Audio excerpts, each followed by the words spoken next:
हम पुख्ता हिंदुस्तान दे दे जिसने किया है। अगर पाकिस्तान ने ये कराया, हम इंशाल्लाह पाकिस्तान को फतह करके हम हिंदुस्तान के साथ पीछे नहीं हटेंगे और अपनी जान देने के लिए, कुर्बान करने के लिए भी तैयार हो जाएंगे। अस्सलाम वालेकुम, मैं हूं आपका मेज़बान बिलाल रहमानी। आप देख रहे हैं रौनक टाइम्स न्यूज़ नेटवर्क। हाल ही में पहलगाम में जो वाक़या पेश आया, कश्मीर के लोगों ने इसके खिलाफ जो है एहतजाज किया है और अपनी राय भी जाहिर की है। मेरे साथ गुरेज से मोहम्मद इस्माइल साहब है जो कि कांग्रेस से वाबस्ता है। तो इससे हम जानना चाहेंगे आखिरकार इस वाक़या के बाद कश्मीर के लोग क्या सोच रहे हैं। बहुत शुक्रिया जनाब, आपने वक्त दिया मेरे साथ। ये जो सानिया हुआ, ये वाक़ा नहीं, इसको मैं सानिया कहूँगा। एक बहुत बड़ा सानिया हुआ कश्मीर की हिस्ट्री में, जो नहीं होना चाहिए था। लेकिन इस सानिया के बारे में मैं पहले ये कहूँगा कि ये सिक्योरिटी लैप्स है। अगर 5 दिन पहले हमारे ऑनरेबल होम मिनिस्टर साहब ने कश्मीर की सिक्योरिटी के बारे में एक मीटिंग भी ले ली, लेकिन 5 ही दिन के अंदर अंदर इतनी बड़ी बदकिस्मती, इतना बड़ा अलमिया होना, ये तो सवालिया निशान है हुकूमत पे। अगर जिस जगह पे हजारों लोग टूरिस्ट है, सैर व तफरीह के लिए आए हैं, क्या वहाँ सिक्योरिटी नहीं होनी चाहिए? क्या वहाँ पुलिस, आर्मी, BSF वगैरह इतनी एजेंसीज हैं हमारे मुल्क में, क्या कोई एजेंसी वहाँ नहीं होनी चाहिए थी उनकी सिक्योरिटी के लिए? तो मुझे ये अफसोसनाक वाक़ा लगता है। और इस वाक़े से कश्मीर में, कश्मीर के लोगों का जो दिल है इतना टूट गया, इतना भर गया कि मुझे लगता है हर कोई फर्द, चाहे वो मर्द हो औरत हो, खासकर वो तस्वीर जो उस मेरी बहन जो थी, उसका खावंद वहाँ मरा पड़ा था और वो न रो सकती थी, न कह सकती थी, न पुकार सकती थी, चुप से वहाँ उसके पास बैठ के थी। उस तस्वीर को देख के हर किसी कश्मीरी का दिल जो था वो इतना भर गया कि मुझे लगता है रोने के बगैर, आंसू के बगैर कोई कश्मीरी नहीं रहा होगा। इस्माइल साहब, आप ये बताइए, ये जो वाक़या हुआ, बहुत सारे मीडिया चैनलों ने इसको चलाया, बाहर की मीडिया चैनल जो है उन्होंने कश्मीर का एक और रुख वहाँ पर पेश किया, जिसमें यह बताया गया है कि कश्मीर के नौजवान जो है वो टेररिस्ट है, वहाँ पर ये टेररिस्ट अटैक हुआ है। लेकिन उस जहाँ पर ये टेररिस्ट अटैक हुआ उसकी वजह से बाहर जो कश्मीरी हमारे बच्चे पढ़ रहे हैं उन पे अटैक हो रहे हैं, उनके साथ ज़्यादती हो रहे हैं। किस नज़रे से आप ये बदकिस्मती है और ये कुछ हिंदुत्व के गुंडे हैं जो ऐसा कर रहे हैं। ये नहीं होना चाहिए। आपको पता है कि कश्मीर के जवानों ने अपनी पीठ पे उठा के जख्मियों को चलाया, घोड़ों पे उठा के जख्मियों को चलाया। अगर कश्मीर के जवान उस वक्त दहशतगर्दी पे आते, मुझे लगता है 26 के बजाय पता नहीं अल्लाह बचाए और कितनी कैजुअल्टीज हो सकती थी अगर वो उनको बचा नहीं पाते। जब उन्होंने उनको उठा के लाया, अपने कंधों पे उठा के लाया, तब कुछ लोग बच गए जिनको फौरी तौर ट्रीटमेंट मिला।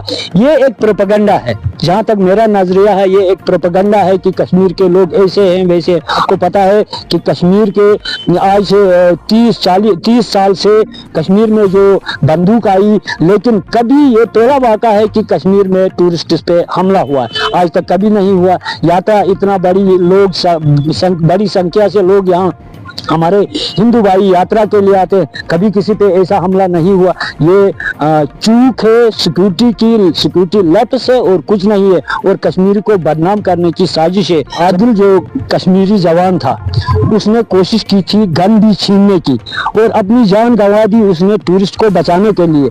अब बाहर वाली चैनलें जो हैं वो हिंदुत्व चला के लोगों को परेशान करने की कोशिश कर रहे हैं। हमारे बच्चे जो बाहर पढ़ रहे हैं, हमारे भाई जो कारोबारी लेवल पे या कोई सरकारी मुलाजमत के लेवल पे या मजदूरी की लेवल पे वहाँ जाके काम कर रहे हैं, उनको तंग करने की साजिश है और कुछ नहीं है। आप गुरेज से ताल्लुक़ रखते हैं, एक पहाड़ी इलाका है, बांडीपुरा से तकरीबन 80 किलोमीटर दूर है, टूरिस्टों का रश रहता है।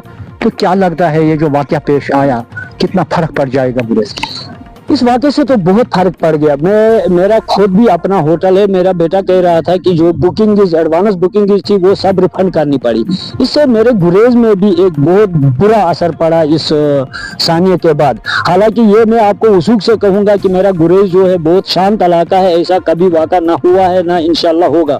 और ये भी मैं आपको कहूँगा कि अपने टूरिस्ट जो है या कोई भी, ज़रूरी नहीं है पैसे दे के टूरिस्ट आएगा, कोई भी बाहर से हमारे गुरेज मरकज़ में आए, हम उसके लिए अपनी जान भी कुर्बान कर सकते हैं, लेकिन उसको खरोच आना नहीं देंगे। ये बदकिस्मती है हमारी कश्मीर और जम्मू और कश्मीर के लोगों की कि इनका चलना, आगे चलना, इनकी तरक्की शायद कुछ लोगों को रास नहीं आ रही है, जिस वजह से ये चीज़ें होती नहीं है। हम तो हिंदुस्तानी हैं, तभी हम हिंदुस्तान में रहे। हमारे आबा अजदाद जिन्होंने हिंदुस्तान के साथ बैठना पसंद किया था, तो क्या हम वो भूल जाएंगे? उस लेवल पे हम पुख्ता हिंदुस्तानी हैं। हाँ, अगर अभी भी कोई शक है किसी को कि ये लोग कश्मीर के लोग हिंदुस्तानी नहीं है, मैं कहता हूँ हमें भी फौज के साथ बॉर्डर पे ले जाए, गन हमें दे दे। जिसने किया है, अगर पाकिस्तान ने ये कराया, हम पाकिस्तान के साथ लड़ेंगे और इंशाल्लाह पाकिस्तान को फतह करके हम हिंदुस्तान के साथ मिला के रखेंगे, लेकिन पीछे नहीं हटेंगे और अपनी जान देने के लिए, कुर्बान करने के लिए भी तैयार हो जाएंगे। मोहम्मद इस्माइल साहब हमारे साथ बात करने का बेहद बहुत बहुत शुक्रिया। ये थे मोहम्मद इस्माइल साहब जो कि गुरेज में रहते थे। गुरेज में रहकर इन्होंने बहुत कुछ देखा है। पिछले साल बहुत रश रहा है टूरिस्टों का, लेकिन इनका कहना है कि ये जो पहलगाम में जो वाक़या पेश आया है, इससे कहीं न कहीं गुरेज के टूरिज्म पर भी असर पड़ेगा। लेकिन एक बात इन्होंने सही कही कि जो बाहर हमारे लड़के बच्चे पढ़ रहे हैं या मुलाजिम हैं, उनके खिलाफ जो इस वक्त गमा गुस्सा वहां पर पाया जा रहा है, वो नहीं होना चाहिए, क्योंकि इस सानिया में कश्मीरी नौजवान जो आदिल नाम का नौजवान था, वो भी मारा गया है। के लोग मोहब्बत, प्यार और भाईचारे से रहना चाहते हैं। बिलाल रहमानी, रौनक टाइम्स, बांडीपोरा।